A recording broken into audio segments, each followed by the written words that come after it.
First of all, today is a very auspicious day, as we all aware of. Today is the 6th of July.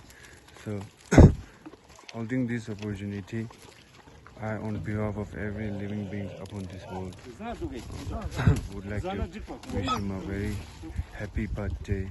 And first of all, today is a opportunity. I, on behalf of every living being upon this world,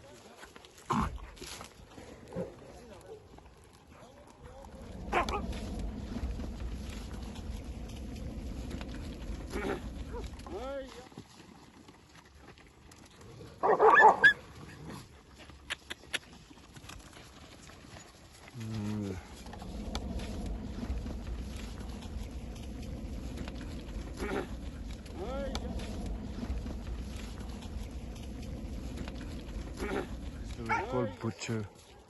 So we came to know there's like a lot of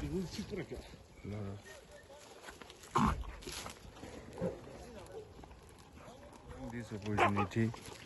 I, on behalf of every living being upon this world, would like to wish happy birthday to the 14th Dalai Lama. And as for me, the most compassionate individual and the most peace prevailing person has been born today. So it's a blessing for every living being today.